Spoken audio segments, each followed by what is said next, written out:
प्यारे बच्चों, आज हम हिंदी खुलते पंख में पाठ 7 साहसी सलोनी पाठ को पढ़ेंगे और साथ ही उसका सारांश भी जानेंगे। ठीक है बच्चों, तो आप सभी बच्चों ने सुना होगा कि जैसे गणतंत्र दिवस यानी कि रिपब्लिक डे जो 26 जनवरी को प्रत्येक वर्ष हमारे देश में मनाया जाता है, तो गणतंत्र दिवस के दिन में बहुत सारे बच्चों को पुरस्कृत किया जाता है, यानी कि इनाम दिया जाता है। क्यों दिया जाता है? क्योंकि वे अपने जीवन में ऐसे काम करते हैं जिनसे कि लोग जो है उनकी तारीफ करते हैं, तो अच्छे काम करने के लिए उन्हें पुरस्कृत सरकार के द्वारा किया जाता है।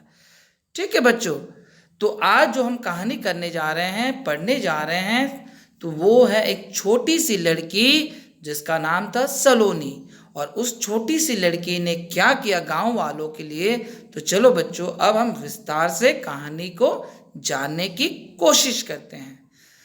तो एक बार की बात है, जैसे सलोनी और उसकी माँ जो है, गांव के पास ही एक जंगल था और जंगल के पास ही एक गांव, तो उसी गांव में उनका डेरा था और वे रहते थे। सलोनी अपने माँ के साथ रहती थी। तो सलोनी की माँ मिट्टी के बर्तन बनाती थी। इसी तरीके से उनका आजीविका मतलब जीविका चलता था, वे अपने रोजी रोटी को चलाते थे। तो सलोनी बहुत खुश थी अपनी माँ के साथ। ठीक है, और सलोनी को पता है बच्चों, सलोनी को मूर्तियों को रंगने में यानी कि उसे रंगना बहुत पसंद था। जो मिट्टी से जो खिलौने बनते थे, तो सलोनी क्या करती थी, उन खिलौनों के ऊपर रंगना पसंद था, उसे रंगने का काम करती थी और इस तरीके से माँ की मदद भी करती थी।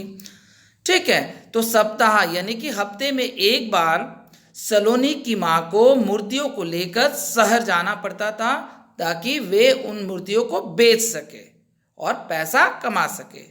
तो गांव में ज़्यादातर लोग जो थे दस्तकार यानी कि हाथों से काम करने वाले लोग रहते थे, कारीगर यानी कि काम करने वाले लोग रहते थे हाथों से। ठीक है बच्चों, क्योंकि गांव में तो ऐसे नहीं है कि बहुत बड़े बड़े फैक्ट्रियां होंगी, ऐसा नहीं है, क्योंकि गांव में ज़्यादातर आप देखोगे खेती बाड़ी का ही काम होता है। तो छोटे छोटे पैमाने के जो काम होते वे अधिकतर आप गांव में देखने को आपको मिलेगा। तो गांव के लोग शहर आना जाना करते थे। ठीक है, तो वे सभी जंगल के रास्ते से शहर जाते थे ताकि उनको बहुत कम समय लगे और वे शहर जो है जल्दी पहुंच सके और अपने सामान को जो उन्होंने हाथ से बनाया है उन सामानों को भी बेच सके और वापस उसी दिन लौट भी सके। ठीक है, तो एक दिन की घटना क्या हुई बच्चों, अचानक क्या हुआ पता है आपको? तो बच्चों एक दिन अचानक क्या हुआ पता है आपको? जंगल से घंटे बजने की आवाज आने लगी। जंगल में क्या हुआ, घंटे की आवाज आने लगी। गांव वाले नींद से उठकर जब देखे बैठ गए, डर गए। सब हैरान थे कि जंगल में घंटा कौन बजा रहा, उस रात को जंगल में घंटा कैसे बज रहा अचानक। तो सभी गांव वाले परेशान हो गए और उठकर बैठ गए। ठीक है, किसी को कुछ समझ में नहीं आ रहा था कि वे क्या करें। आगे देखो बच्चों क्या है, अगले दिन क्या हुआ पता आपको? दोपहर के समय भी कुछ घंटे की आवाजें सुनाई देने लगी, रात को भी इसी तरीके से सुनाई देने लगी। गांव के लोग बिल्कुल परेशान हो गए, अब क्या करें क्या ना करें। तो उनमें से एक आदमी बोला कि जंगल में अवश्य ही कोई भूत रहता होगा या भूत आ गया है और वही यह सब काम को कर रहा है। ठीक है बच्चों, तो जंगल में भूत होने की बात सबके मन में बैठ गई। सभी लोगों ने सोचा, मान लिया कि अब जंगल में भूत है। ठीक है, तो जंगल में भूत है, सभी ने मान लिया और सभी डर कर बैठ गए। सभी को समझ में नहीं आ रहा था कि क्या करे क्या ना करे। तो धीरे धीरे लोगों ने भूत के डर से जंगल में जाना ही बंद कर दिया। कुछ अब तो क्या हुआ, धीरे धीरे लोगों ने जंगल में जाना भी बंद कर दिया। ठीक है, लेकिन सलोनी जो छोटी सी लड़की थी बच्चों, यहाँ देखो, ये छोटी सी जो लड़की थी वो बहादुर थी, निडर थी, पर उस लड़की ने भूत के बातों को बिल्कुल नहीं माना और उसने गांव वालों जो अंधविश्वासी होते गांव के लोग, तो हमें पता है कि गांव में आज भी देखोगे आप बहुत सारे गांव में लोग विश्वास किसी भी बात पर जल्द से जल्द कर लेते हैं, ठीक है। तो इसी तरीके से गांव के लोग तो अंधविश्वासी ज़्यादा होते हैं, ठीक है। सलोनी बहुत समझदार थी, निडर थी, बहादुर थी। सलोनी ने सभी को समझाया, गांव वालों को समझाया कि भूत वूत कुछ नहीं होते हैं। किसी ने उसकी बात पर कोई ध्यान ही नहीं दिया। जंगल से बाहर चक्कर लगाकर शहर जाने में गांव वालों को बहुत समय लगता था। अब क्या हो गया कि गांव वाले जो थे जंगल से नहीं जाते थे, बल्कि क्या होता था, जंगल के बाहर से सड़क से होते हुए जाते थे, और उस सड़क से जाने में उन्हें बहुत समय लगता था। और एक दिन जाएंगे तो वो उन्हें वापस भी नहीं आ सकते थे। क्यों? क्योंकि उन्हें वापस आने में भी उतना ही समय लगता था जितना कि जाने में। अब देखो क्या हुआ, उसके बाद घटना क्या घटी देखो।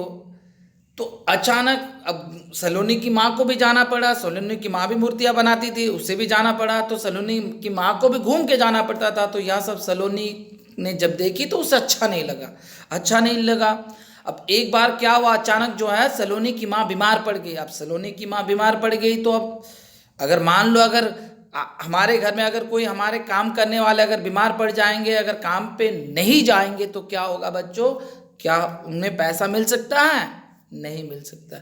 क्या वे अपने जीवन को चला सकेंगे? नहीं सकेंगे। इसी तरीके से सलोनी की माँ तो गरीब थी, मूर्तियाँ बनाती थी और बेचती थी, इसी तरीके से उनका गुजारा चलता था। लेकिन एक बार अचानक जब सलोनी की माँ बीमार पड़ गई तो सलोनी ने कहा कि माँ तुम बैठो, मैं जाती हूँ, मैं इन मूर्तियों को क्या करूँगी? बेच दूंगी। अब क्या हुआ, अब सलोनी मूर्तियाँ लेकर, और सलोनी की माँ ने कहा कि बेटी मूर्तियाँ लेकर तू जंगल के रास्ते से ना जाना, क्योंकि जंगल में भूत है जो तुम्हें मारकर खा जाएगा। लेकिन सलोनी ने आओ देखा ना ताओ, और उसने ठान लिया कि मैं जंगल के रास्ते से ही जाऊंगी, चाहे इसमें मुझे अपनी जान भी देनी क्यों ना पड़े। लेकिन सलोनी बिल्कुल, मैंने कहा कि जैसे बच्चों की सलोनी निडर थी, बहादुर थी, बिल्कुल नहीं डरती थी, समझदार थी। तो सलोनी ने ठान लिया कि मैं अब जंगल के रास्ते ही जाऊंगा। सलोनी बड़ी सावधानी से जाने लगी, मूर्तियों की टोकरी लेकर। देखो यहाँ पर मूर्तियों की टोकरियों को दिखाई दे रहा बच्चों? हाँ बिल्कुल सही। तो मूर्तियों की टोकरी लेकर जाने लगी। तभी अब क्या हुआ देखो, घटना क्या घटी। तभी उसे बंदरों की खो खो सुनाई देने लगी, मतलब बंदरों की आवाज होती है ना, खो खो खो खो, तभी उसे सुनाई देने लगी। सलोनी थोड़ा घबरा गई, लेकिन वह हिम्मत करके आगे बढ़ती गई। वो डर तो रही थी उसे, अब कौन नहीं घबराएगा बच्चों। अगर मान लो अगर हम जंगल के रास्ते से जाएंगे, अचानक कोई आवाज़ सुनाई देने लगेगी हमें, तो हम भी तो डर जाएंगे। उसी तरीके से सलोनी भी घबरा गई, डर गई, लेकिन वो हिम्मत से काम ली और वो उसी दिशा पर बढ़ने लगी जहाँ से खो खो की आवाज़ आ रही थी। तो वहाँ का दृश्य जब सलोनी ने जाकर देखा तो उसकी हंसी छूट पड़ी बच्चों। वो जोर जोर से हंसने लगी। क्यों हंसने लगी पता है आपको? क्योंकि उसने एक बहुत ही अनोखा चीज देख लिया था। एक पेड़ पर एक घंटा लटका था और बंदर उछल कूद कर रहे थे। इससे घंटा हिल रहा था, घंटा पेड़ पर लगा था, बंदर उछल कूद कर रहे थे, घंटा हिल रहा था और घंटा बज रहा था। तो जब सलोनी ने देखा, उसकी हंसी रुक नहीं सकी और वो हंसते गई। तो सलोनी को लगा कि बंदर शायद किसी आते जाते राहगीर को घंटा जो है उठा लाए थे। राहगीर जो होता है ना बच्चों, जो रास्ते पे चलता है, जो पथ पे चलने वाले को राहगीर कहते हैं, यात्रा करने वाले को राहगीर कहते हैं, जो रास्ते पर चलता है।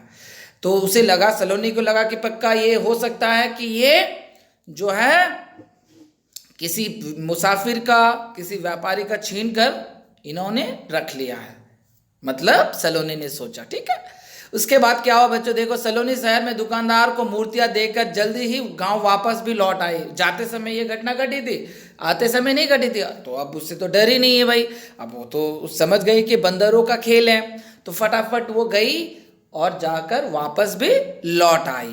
ठीक है, तो अगले दिन उसने गांव वालों में खबर फैला दी। अगले दिन क्या हुआ कि उसने खबर को फैला दिया कि आज जंगल के भूत को पकड़ने के लिए मैं अकेली जा रही है, जिसे चलना है वो मेरे साथ आ सकता है। तो पहले तो कोई तैयार नहीं हुआ, लेकिन बाद में क्या हुआ, सलोनी की हिम्मत को देखकर मुखिया जी, यानी कि गांव के पंचायत को मुखिया कहते हैं, सरपंच, ठीक है बच्चों, गांव के सरपंच को मुखिया कहते हैं। ठीक है, तो बच्चों गांव के सरपंच को मुखिया कहा जाता है। तो मुखिया जी ने भी चलो हाँ, अब उसकी हिम्मत की दाद देते हुए कहा कि बेटी तुम घबराओ मत, मैं भी चलता हूँ और मेरे कुछ आदमियों को भी तुम्हारे साथ लेकर चलता हूँ। सलोनी के स्कूल के कुछ बच्चे भी उसके साथ, सलोनी मैं भी जाऊंगी, मैं भी जाऊंगा, इस तरीके से दौड़ने लगे, बच्चे भी दौड़ने लगे। ठीक है, यहाँ आप चित्र में देख सकते हो बच्चों, चित्र में आपको दिखाई देगा कि सलोनी के साथ बहुत सारे बच्चे भी हैं। ठीक है, और देखो मुखिया जी भी हैं, और मुखिया जी के साथ उसके जो काम करने वाले जो है कारीगर भी है। ठीक है, तो अब बच्चे भी चलने लगे, बच्चे ने भी कहा कि चलो मुझे भी लेकर चलो, मुझे भी देखना है तुम कैसे पकड़ोगी भूत को। इस तरीके से अब सभी जा रहे हैं, सभी जा रहे हैं, आगे बढ़ रहे हैं। मुखिया जी और बच्चे भी पीछे पीछे, सलोनी के पीछे पीछे। सलोनी एकदम हिम्मत से आगे बढ़ रही है। ठीक है, अभी थोड़े ही आगे गई थे कि घंटे की आवाजें आने लगी। अब घंटा बजने लगा। मुखिया जी और उनके आदमी के चेहरे का रंग उड़ गया, हवाइयाँ उड़ने लगी, यानी कि रंग उड़ने लगे, घबरा जाना। जैसे कहा जाता है ना, मुहावरे का अर्थ होता है चेहरे पर हवाइयाँ उड़ने लगी, यानी कि घबरा जाना। तो सभी लोग घबरा जाने लगे, घबराने लगे। अब क्या होगा भाई, क्या होगा, इतनी आवाजें क्यों आ रही हैं। पर सलोनी निडर होकर आगे बढ़ती गई, आगे बढ़ती गई। बच्चे शोर मचाने लगे, एकदम नाचने लगे, शोर मचाने लगे। सलोनी कहाँ है भूत, बच्चे को अब जैसे होते हैं छोटे बच्चे बहुत जिज्ञासु होते हैं, उन्हें किसी भी चीज़ को जानने की बहुत ज़्यादा इच्छा होती है। तो सलोनी कहाँ है भूत, कहाँ है, अभी दिखाती हूँ भूत, सलोनी ने कहा। और पेड़ के और इशारा करते हुए सलोनी बोली, वाह देखो कितने सारे भूत लटक रहे हैं। तो कहकर जब बच्चों को दिखाया तो सभी बच्चे हंसने लगे, खुशी से झूमने लगे, उनकी हंसी का ठिकाना ना रहा। तो मुखिया जी वहाँ देखिए, अब मुखिया जी को भी दिखाने लगी। ठीक है, पेड़ पर लटका घंटे वाला भूत। सलोनी ने पलट कर कहा। मुखिया जी ने सामने का नज़ारा जैसे ही देखा तो वे भी खिलखिलाकर हंसने लगे, मुखिया जी के आदमी भी हंसने लगे, सभी लोग हंसने लगे। और यह घंटे वाला भूत और कोई नहीं था, बल्कि कौन था, बंदर थे। तो इस तरीके से ये कहानी का सारांश हुआ। ठीक है बच्चों, तो अब जैसे हमने कहा कि साहसी सलोनी, तो इस पाठ को पढ़ने के बाद हम किसी भी पाठ को पढ़े बच्चों, कुछ ना कुछ संदेश हमें अवश्य मिलता है। तो इस पाठ को भी पढ़ने के बाद हमें यह संदेश मिलता है कि हमें जीवन में कभी डरना नहीं चाहिए, समझदारी से काम लेना चाहिए, बुद्धिमानी से काम लेना चाहिए, और मुसीबतों का सामना भी डट कर करना चाहिए। ठीक है बच्चों, अब हम आगे, अब देखो बच्चों, आनंद का अर्थ होता है, अब हम शब्दार्थ की ओर बढ़ते हैं। आनंद यानी कि खुशी या प्रसन्नता। दस्तकार यानी कि दस्तकार कौन होते हैं, दस्तकार कौन होते हैं बच्चों, दस्तकार जो हाथों से काम करने वाले लोगों को हम दस्तकार कहते हैं। ठीक है, तो दस्तकार हाथों से काम करने वाले लोग होते हैं, दस्तकार हाथों से काम करने वाले लोग होते हैं। उसके बाद देखो बच्चों क्या है, उसके बाद है, अगला है अस्पष्ट। अगला क्या है, अस्पष्ट। ठीक है, तो अस्पष्ट का अर्थ होता है साफ, विश्वास यानी कि यकीन, कठिनाई यानी कि मुश्किल, ठान लेना यानी कि पक्का इरादा कर लेना, चेहरे पर हवाइयाँ उड़ना यानी कि घबरा जाना। ठीक है, समझ में आ गया आपको। अब हम प्रश्नों की ओर बढ़ते हैं। आपको पृष्ठ संख्या 45 देखनी है। उसमें पहला प्रश्न पूछा जा रहा है, मौखिक प्रश्न पूछा जा रहा है, सलोनी की माँ क्या करती थी। यहाँ देखो बच्चों, सलोनी की माँ क्या करती थी, तो इसका उत्तर हो जाएगा बच्चों, सलोनी की माँ मिट्टी के बर्तन और मूर्तियाँ बनाती थी। अब दूसरा प्रश्न देखो क्या है, सलोनी माँ की क्या मदद करती थी, तो सलोनी मूर्तियों को रंगने में माँ की मदद करती थी। अब तीसरा प्रश्न देखो क्या है बच्चों, गांव के लोग जंगल के रास्ते से शहर क्यों जाते थे, तो गांव के लोग जंगल के रास्ते से ही शहर जाते थे क्योंकि उन्हें जंगल के रास्ते से होते हुए शहर पहुंचने में बहुत कम समय लगता था। यदि वो सड़क से होकर जाएंगे तो उन्हें अधिक समय लगेगा, लेकिन जंगल के रास्ते से जाने से उन्हें बहुत कम समय लगता था। इसलिए गांव के लोग जंगल के रास्ते से ही शहर जाते थे। लोगों ने जंगल में जाना क्यों बंद कर दिया, लोगों ने जंगल में जाना इसलिए बंद कर दिया क्योंकि उन्हें डर था कि कोई भूत उन्हें मार कर खा ना जाए। ठीक है बच्चों, तो उन्हें डर था कि कोई भूत उन्हें मार कर खा ना जाए, घंटे वाला भूत कौन था? घंटे वाला भूत जो था वो बंदर था, है कि नहीं? अब आगे लिखित प्रश्न की ओर देखो। लिखित प्रश्न क्या है? लिखित प्रश्न में देखो, सही का निशान लगाना है, सही विकल्प चुनना है और निशान भी लगाना है। तो सलोनी को क्या करना अच्छा लगता था? तो बहुत ही सरल है, कहानी के माध्यम से हम लिखेंगे कि मूर्तियां रंगना। गांव में अधिकतर कौन लोग रहते थे? यानी कि गांव में अधिकतर लोग रहने वाले कौन थे? दस्तकार, यानी कि हाथों से काम करने वाले लोग गांव में अधिकतर आपको मिलेंगे। ठीक है बच्चों। अब देखो तीसरा जो है, सलोनी को मूर्तियां लेकर शहर क्यों जाना पड़ा?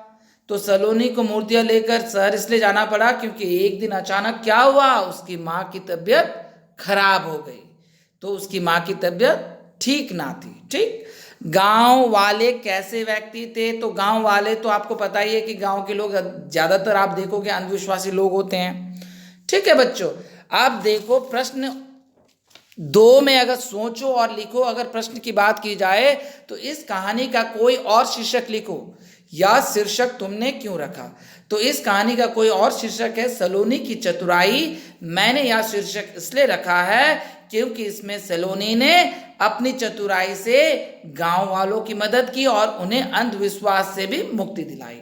अगर सलोनी ने अपनी चतुराई नहीं दिखाई होती तो गांव वाले अभी भी अंधविश्वासी के जीव के पीछे ही लगे रहते थे, तो उन्हें जीवन में वो कुछ भी नहीं कर सकते थे। तो गांव वालों की मदद करने का सबसे बड़ा श्रेय जो है वो सलोनी को जाता है, क्योंकि उसने अपने चतुराई से गांव वालों को अंधविश्वास से मुक्ति दिलाई। अब प्रश्न 2 की बात की जाए बच्चों, तो सलोनी के बारे में तुम 3 वाक्य लिखना है। सलोनी के बारे में बहुत सरल है। तो सलोनी एक साहसी लड़की थी, इस तरीके से हम लिख सकते थे। वह सबकी मदद करती थी, इस तरीके से दूसरा वाक्य बन गया। और तीसरा वाक्य बन गया, उसे मूर्तियों को रंगने में बहुत ही अच्छा लगता था। ठीक है बच्चों। अब देखो बच्चों भाषा से, तो भाषा से में आधा न, यानी कि जो अंगा है उसको हम आधा न पढ़ेंगे और आधा न का उच्चारण हम करेंगे। जैसे बंदर, तो बंदर को हम क्या लिख सकते हैं? ब आधा न भी कर सकते हैं, तो ब आधा न द्वारा बंदर। इसी तरीके से आनंद बन जाएगा बच्चों, मंदिर बन जाएगा। अंत भी अ आधा न, तो अंत लिख सकते हैं। पंडित को भी प आधा न, ड में छोटी की मात्रा त, तो पंडित। तो देखो ये आधा अणा जो है ये भी आधा न ही पढ़ते हैं हम लोग, इनका भी उच्चारण आधा न से ही होगा। अब हम प्रश्न 2 को छोड़ देते हैं। प्रश्न 3 में देखो क्या है, वाक्य के खाली स्थान के लिए सही शब्द के सामने सही का निशान लगाना है। तो हमें सही शब्द को चुनकर खानों में भरना है। तो जोकर को देखकर बच्चे हंस, ह चंद्र बिंदु और स, तो हंस पड़े। ठीक है बच्चों।